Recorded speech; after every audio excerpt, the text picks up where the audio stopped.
In the first video, we just did a sort of a brief introduction to Google Docs, what it's used for, and how to save files. But today we're going to really be looking at how to make the most of it and what the main features of the Docs are. So at the moment I'm in my Google Drive, and I've made a folder called Docs, and it's here. There's nothing in this folder. It's empty at the moment. It's here where we can start the process. So we're going to make a new document. Now there's a couple of ways to do this. As with everything, there's more than one way to do it. One is to go up here and click New, and then it will give us the chance to start Google Docs like that. So left click on the New and then Google Docs. If we left click on there, that will start. And just to show the same thing that you can do is to, on any part of this white part of the screen, is you do a right click, you get the same drop down menu, and you can do it from there. So it's up to you. Left click on Google Docs, and this will open up a blank Google Docs document. Okay, so what do we have here then? So the main thing that I'm going to go through is the top toolbar that we see here. This is our toolbar, and this has most of the tools that we need for writing. And then I'm going to go onto what's up here, some of these other tabs, editing tab, formatting tab, tools, etc., and see what else is there, what we can use. But pretty much, if you just want to use Google Docs in the way that you'd use Microsoft Word, and you just want to use it for writing letters and CVs and things like that, pretty much everything you need is on this toolbar here, across here. Okay, so starting right with the basics, the cursor here, this flashing thing here is called the cursor. That shows you where the words will come if you type. So if I type in hello, this is a demonstration, it's typing where the cursor is. And you can move the cursor by left clicking anywhere where there's text. So if I say, well, actually I want to put a word in here, I can left click. You can see that now the cursor is moved in front of demonstration, and you can now type. I can type good. Here we go. I can say this is a good demonstration. Okay.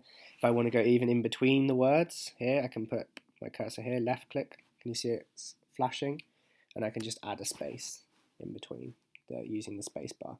So the cursor, you can use basically a single left click will move the cursor to wherever you want it to be, and wherever the cursor is where you will type when you start typing like this.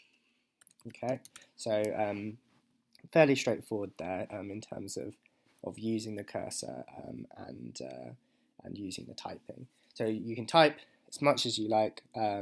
The pages will, as they fill up, it will go automatically onto second pages, third pages, etc. So actually, it's probably a good idea to demonstrate what a full page of text is going to look like. So for this, I'm going to actually talk about another skill, which is copying and pasting. Okay, so one way you can fill your pages is by typing everything yourself. Okay, another way is to take text that you've already got from somewhere else and put it into your document. So I'm going to just show that here. So I'm just going to open up my browser. I'm using Firefox, but you might be using Google. And I'm going to type in Wikipedia. Okay. So Wikipedia it's like a online encyclopedia, and it's a good place for me to just get some random text that's that can help me. Okay, so here what I'm gonna do is copy and paste this text into my document. Now this could be text from anything. This could be text from Wikipedia. It could be from BBC News. It could be from a report. It could be from an invoice. Okay, so it works the same way. You select the text by left clicking in front of the text and dragging. Can you see I'm dragging the cursor all the way down to the bottom? I'm going to keep going with this one to here so that it all goes blue. So it's left click, drag, release. Everything's here is blue. And then I can do right click, copy. Now there's something different about this to Word, is that to paste, rather than just doing right click paste, which it comes up with the option with, it's best to do the shortcut for pasting. Okay, and we'll cover shortcuts later, but shortcuts are basically ways that you could do something with a mouse, or you can just do it on your keypad, and it's quicker to do it with your keypad. But also for Google Docs, it's easier to use the keypad as well. So to paste, you hold down the Control sign and the V sign. And we'll go into this in more detail later on. But for now, if I just press that Control and then V, it's pasted all of the text into our document. And I can do that again if I want to. And can you see now that the text has overflowed the first page, it's gone onto the second page automatically. I'm just going to do it another time. Here you go. So now we're on the third page. So it automatically adds the pages for you. You don't have to keep adding pages. And the reason I've done this is just to get some text to work with on the document to show other features. Okay. So let's say now this is I wanted to talk about the black honey eater. I was doing some sort of report on it. This is now a good way that I can actually demonstrate some of the other tool features that we have available. So we've done texting onto, adding text onto a blank page, text like this. This is a header. Okay. Fairly straightforward with the typing. We've shown what you can do with copying and pasting. Let's now turn our attention to this toolbar. Okay. So at the moment, basically the principle is that anything that's highlighted, when you highlight some text and then you click on a tool feature, the tool will then work on whatever's been highlighted. Now this is best to show. It's easier to show it with a demonstration rather than talking about it. If I select this text here, so that's a left click and then dragging across, just as we did before. You can do it the other way as well. Left click, dragging across to get this blue. And now I can apply these different using these different tools. So this one here is font size. Okay, so at the moment this is font size 11. It's quite small. I can make this font size larger. So let's say 14. You can see that's a bit bigger now. Just to demonstrate, I can make it size 18. Okay, so that's much larger now. So anything that's been selected, that's where the application of the tool occurs. You notice that this text here remains the same size because it's not been selected. Okay, what else can we do? Well, we often for heading, we want to use underline. So we want to put an underline under it. Over here, it's this U with the line underneath is for underline.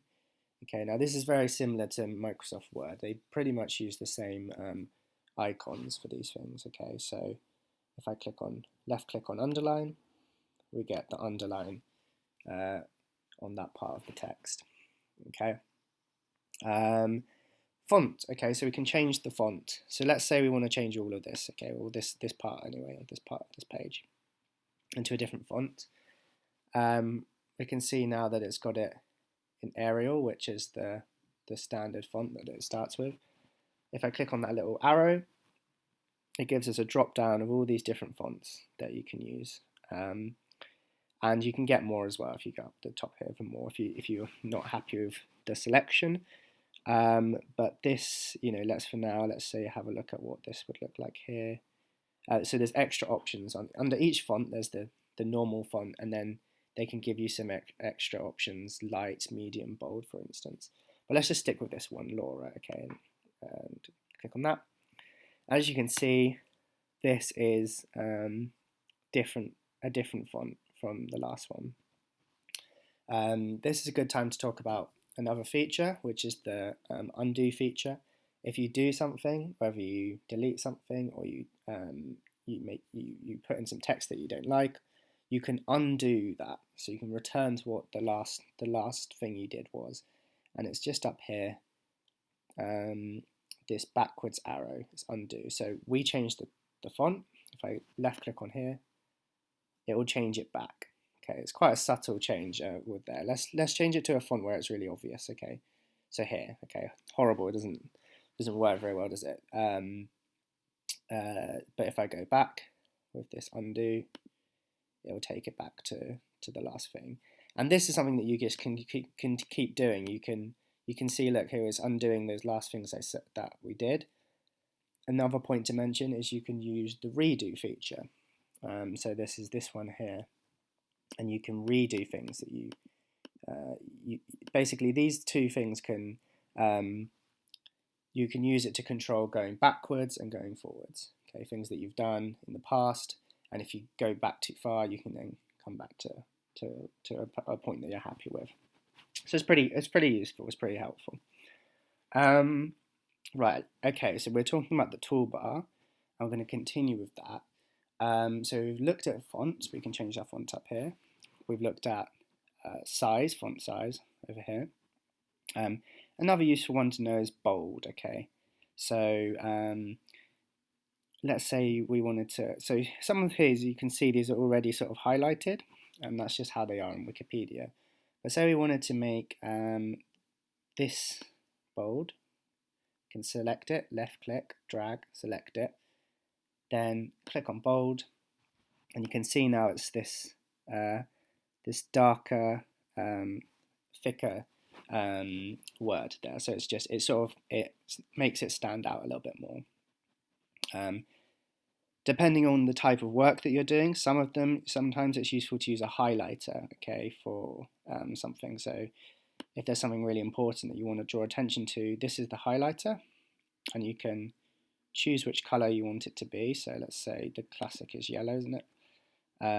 So there you can see you've now got this highlighted bit there, which is quite handy when you're working, on an online document.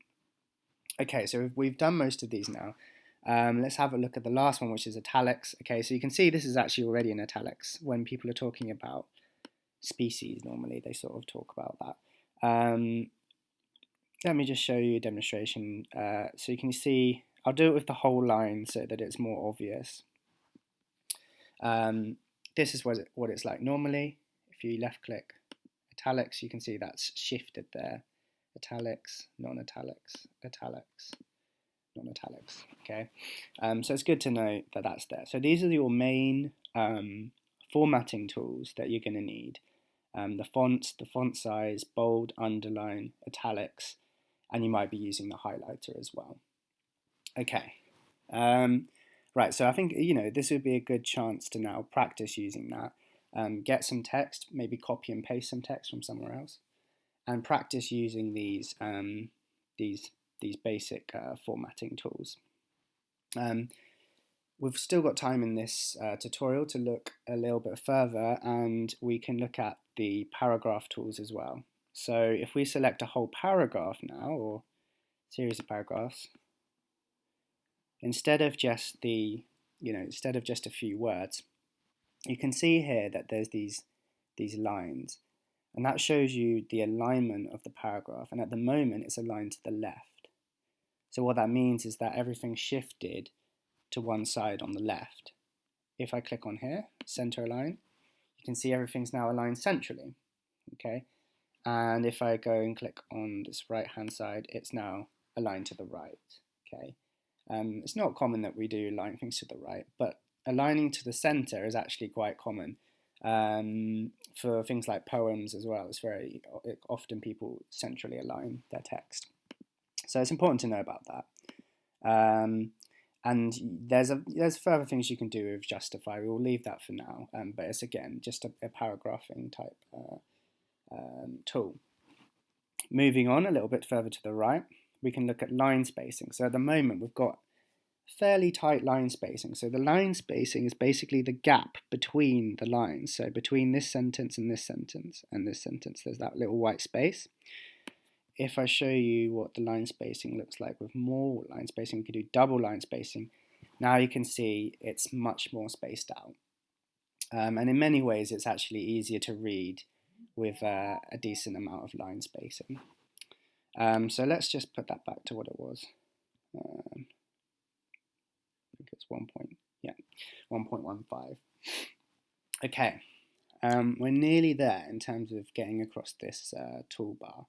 I'm just going to go just going to talk about this next thing, which is creating numbered lists. Okay, so let's write up a list. Let's have this could be a list of what things to do in the day. So I could say first, wake up. Next line, to get onto the next line, you press the enter to go to the next line. That's the enter key on the keypad. Then I could say make breakfast. Then I could say go to the shop. I could say do some study work. Make dinner. Let's just say we're skipping lunch today. Okay, make dinner. So do some chores. Go to bed. Okay, so this is a sort of standard list. Okay, but yeah, we can format that so it's like a list. So it's like a bullet point list or like a numbered list.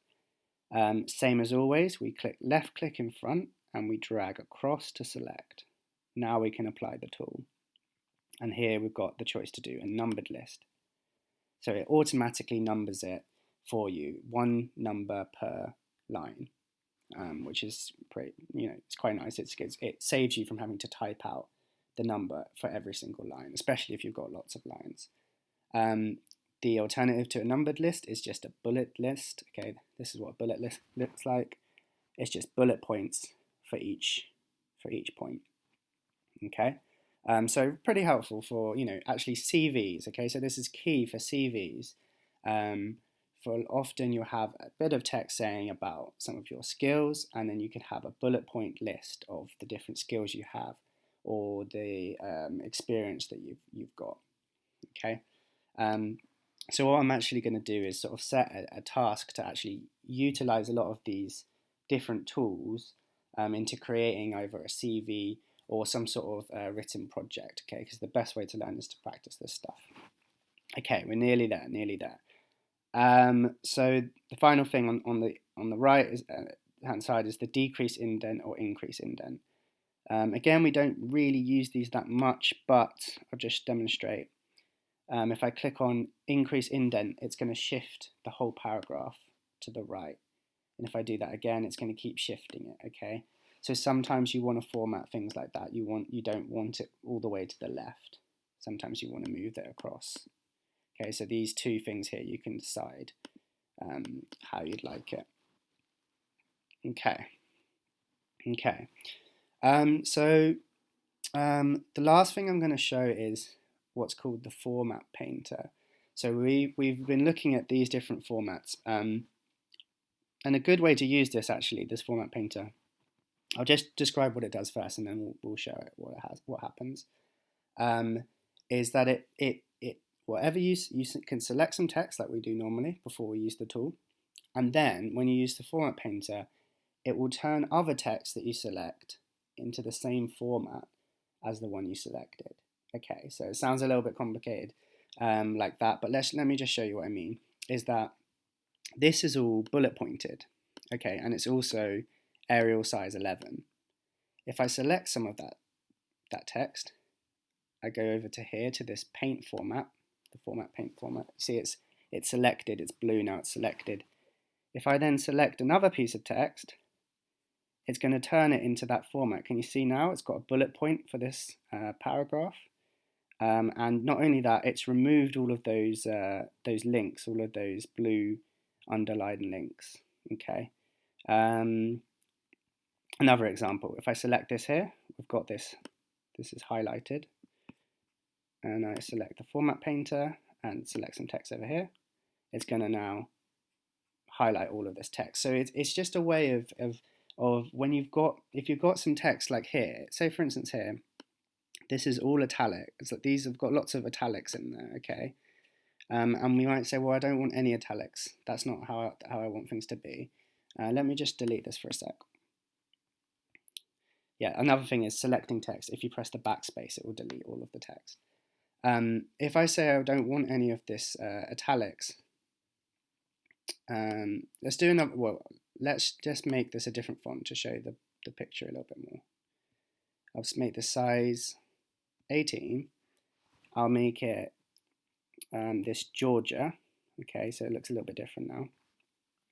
And it doesn't have italics in it. So now what I'll do is I'll copy, I'll select that, go over to the format painter, select the whole text, okay, all of this. And now you can see it's all the same format, okay. And this can save a lot of time sometimes when you're formatting and people, you might have text that's different font sizes, some of it's bold, some of it's not. It helps paint it all over everything that you need. But yeah, that's it for now. I think this is the first we've covered everything on this this row, apart from some of the proofing and printing. Okay, but we can cover that in another video. But I hope that's a good amount to start. The best thing to do is to type some text. So, oh, I've got to spell it right. Type some text or copy and paste some text, and just practice changing these things. Practice changing the font, putting bold, underline, changing the size, having a go with the highlighter, using a different colours, okay? And just basically having a play around with what you can do and how you can change your text. And once you've mastered that, you can make your documents look really great. You can make the formatting look great, and that's one of the key parts to that.